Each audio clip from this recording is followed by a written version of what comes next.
session in the morning. And a special thank you to Rodrigo Santos, who invited us to share some of our challenges and research for real-time recommendation at OLX. My name is Thiago Mota, as Rodrigo told. I'm a machine learning engineer at OLX, and let's start to show some of our challenges. Mainstream recommendation deals with items that can be consumed by a lot of users. Some examples of unlimited items consumptions are movies, articles, and digital books. But even when the items have some limitation on consumption, the recommender system that recommend those items have also the control of the intermediation, the purchase and sales, so that can stop recommending it in a risky way. The problem that I bring today is completely different. We are talking about items that are unique and can be consumed by only one user.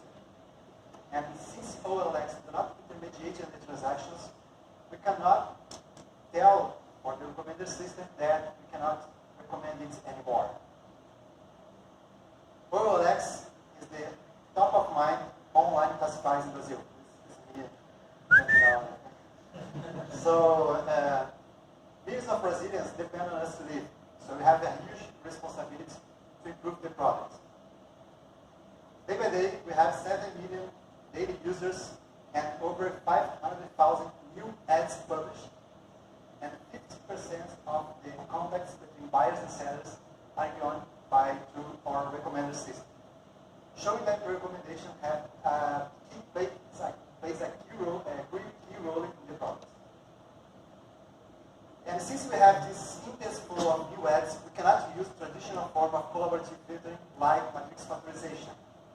Training time would slow down our recommendation, slowing down our negotiations, and reducing the freshness of the product. That's why our actual collaborative filtering that we use to recommend is a graph-based collaborative filtering calculated through a single query where the items and the users are nodes and the edges are the implicit feedback of the ad visualization. The main advantage of this technique is that we can recommend in an online way. We have a background process that inputs those data in real time so that we have the freshness of the site required. Despite of its simplicity, the actual recommender could ensure us to improve 6% the ad visualization and 4% the context between buyers and sellers, as we could measure in online game experience in the past. But we have the intuition that we can improve this, mainly because our actual implicit feedback for our collaborative filtering is the ad visualization and not the context. But we cannot use the context as the target method. That's because if you do so, the recommender system would recommend only items that have already been contacted with, leading to a concentration and reducing the democracy of the OLX. The concentration is bad because if some seller receives a lot of contacts, he cannot answer everybody, and others sellers do not receive any contacts. And for a buyer, it's also bad because he has the object of his desire denied because of the food in the seller. So we are starting to research a new way to recommend. The idea is to use an item content-based classification, the classifier to identify which factor of an ad most influence the user, the buyer, to contact the seller, giving his intention in another ad. To train this classifier, we generate a random item dataset containing the ad features of ad visualized and ad recommended. And as a target label, we put the contacts or not bullet.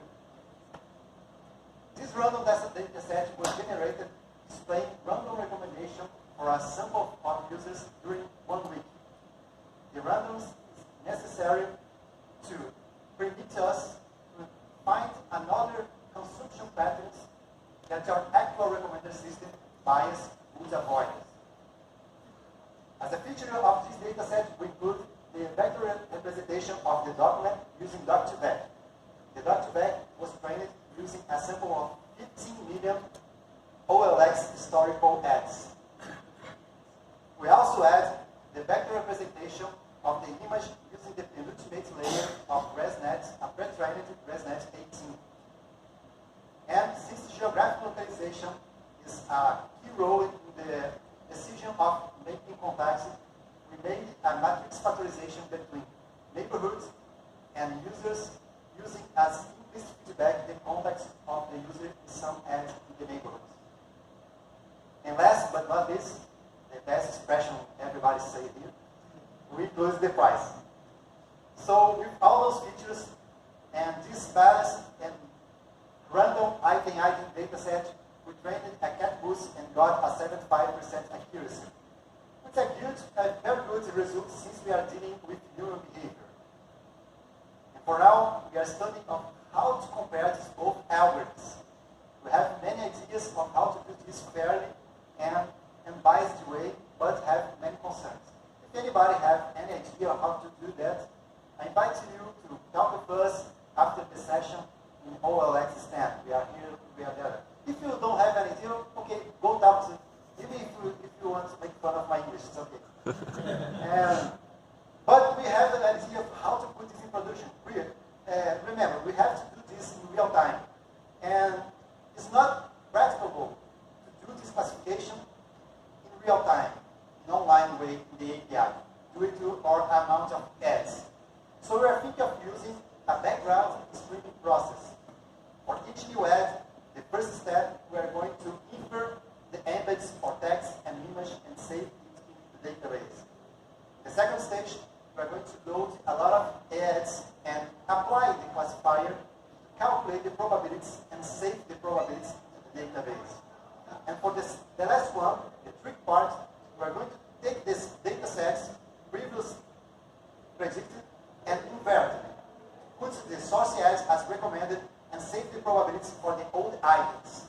That way, we can have real-time recommendation, and the API just needs to do a simple query ordered by the probabilities.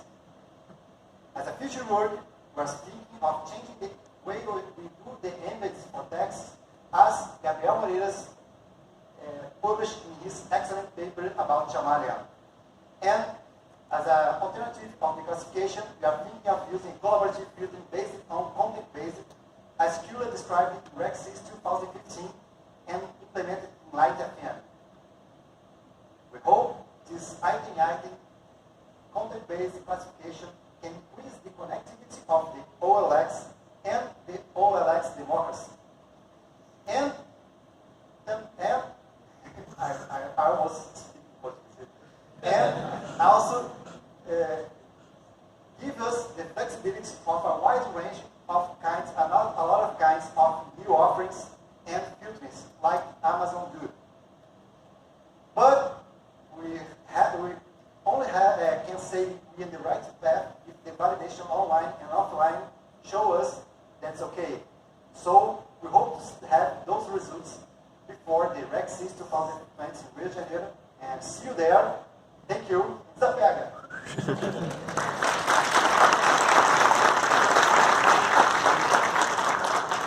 These easy questions. Thank you, John. Do we have any questions? Okay, I have a question. I'm an avid user of OLX myself. I'll go there in a minute.